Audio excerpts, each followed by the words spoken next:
Good morning, I'm Abhyuday Shrestha. Let's begin with the main stories. Ruling party's co-chairman Dahal warns possible complications on federalism due to the imposition of arbitrary taxes. Prime Minister Oli says efforts underway for a consensual outcome. Special court issues different verdicts for cases of similar nature. Questions raised over previous 4 verdicts on anti-money laundering cases after the conviction of Ganesh Lama. Novelist Sir V.S. Naipaul, who won the Nobel Prize in Literature, dies at the age of 85 at his home in London. And the venue for the 8th National Sports Competition, Mohindra Stadium, remains in sorry state. Sports enthusiasts disappointed by the authorities' indifference. Let's begin with the latest national political updates.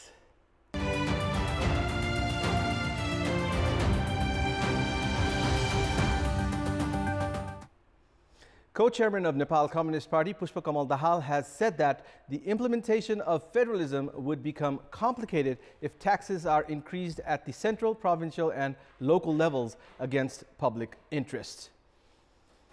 Speaking at a meeting with journalists at Bharatpur Airport in Chitwan yesterday, Dahal said that public and businesses had started questioning the arbitrarily increased taxes and added that it would create difficulties for federalism. Responding to the questions asked by journalists regarding whether the government had intervened in the judiciary, Dahal claimed that the parliamentary hearing procedure was more democratic than in the past. Prime Minister KP Sharma Oli has said that efforts are underway to address the issues seen in coordination among the local, provincial and central governments. Speaking at the meeting with the officials of the Confederation of Nepalese Industries in Balwatar yesterday, Prime Minister Oli said that a few issues had surfaced as federalism was a new practice for Nepal and added that the issues would soon be resolved. Prime Minister Oli was of the opinion that the government would proceed with long-term plans for national prosperity. Officials of the Confederation of Nepalese Industries had drawn the Prime Minister's attention towards issues being faced by businesses due to the lapse of coordination between the 3 levels of the government. The leaders of the ruling Nepal Communist Party themselves have begun publicly criticizing the government, alleging the government of failing to live up to public expectations.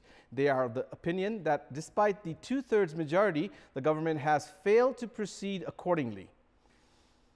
The leaders of the ruling party are of the opinion that the government has failed to live up to its promises made to the public despite almost 6 months since its formation. They have demanded for an evaluation of the government due to its failure to abide by the pledges mentioned in its election manifesto. The behavior and modus operandi of the ministers have also been strongly criticized within the party. The Nepal Communist Party leaders have urged the Prime Minister to evaluate the ministers based on their performance. Following wide criticisms towards the government's failure, the ruling party has called for a standing committee meeting on the 24th and 25th of August to evaluate its performance. Meanwhile, Prime Minister KP Sharma Oli has also been consulting the parliamentarians regarding the government's efficiency. Welcome back. The special court has declared differing verdicts on cases related to amassing wealth in an illegal manner. Contrasting decisions have been made by the same court on cases related to wealth disproportionate to sources filed by the Department of Money Laundering investigation based on police reports.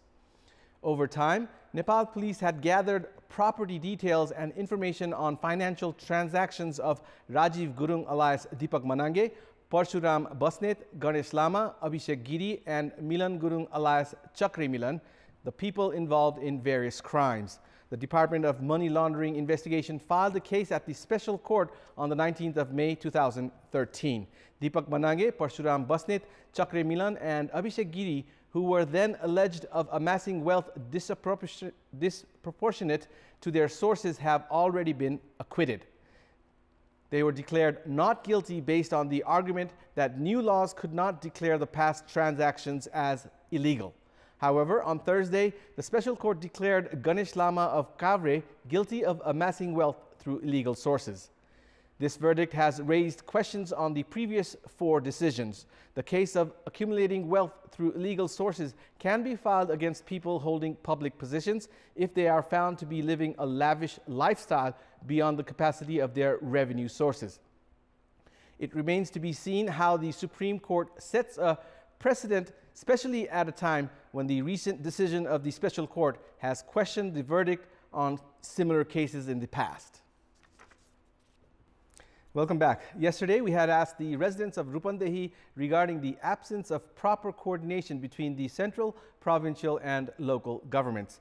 Let's now take a look at what they had to say. Public voice. स्थानीय सरकारका अधिकारहरू के हुन्, प्रदेशका अधिकारहरू के हुन् र संघका अधिकारहरू के हुन् भन्ने बारेमा एउटा कुरा स्पष्ट रूपमा कानुनी ज्ञान र कानुनी विभाजन पनि नभइसकेको अवस्था। तीनवटै सरकारहरूले अहिले आफ्ना नियम कानुनहरू बनाउँदै छन्, त्यसैले होला। तँभन्दा म ठुलो अब सबभन्दा घमण्ड जो सरकारमा जान्छ त्यसमा घमण्ड हुने हुँदाखेरि त्यही भएर चिन्ताको सरकारहरू बनाउँदै छन्, उहाँहरू बीच समन्वय हुन बाँकी छ, समन्वय गर्दै हुनुहुन्छ होला, त्यही कारणले हुन सक्छ होला।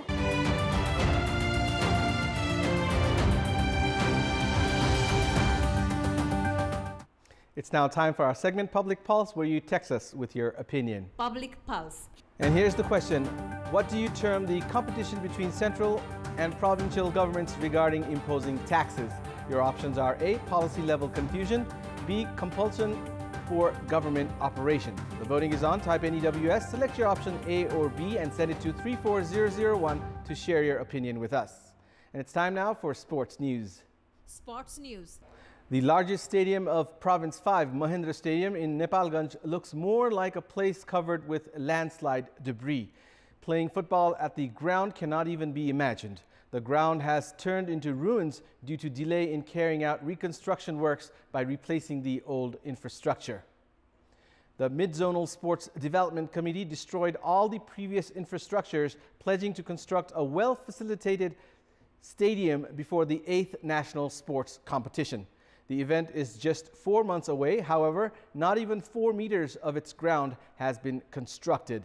The reconstruction of the ground has continued to move at snail's pace despite the initial promise of 240 million rupees for the project. The dilapidated condition of the ground has rendered the national sports enthusiasts disappointed. Meanwhile, the under-15 women's football team has entered the semi-finals in the SAF games taking place in Bhutan. Nepal entered the semis, defeating Pakistan 4-0. In the match played yesterday, Anushka Sharma scored a goal in the 8th minute and Sabita Rana scored in the 14th minute, giving Nepal an early 2-0 lead. In the second half, Sabita scored her second goal of the match and Rajani Thokar also scored a goal, sealing Nepal's 4-0 win over Pakistan. And that's all for the moment. Our next English bulletin will air at 11 this morning. Keep watching Kantipur Television HD for more news and entertainment. Thank you for watching. Have a good morning.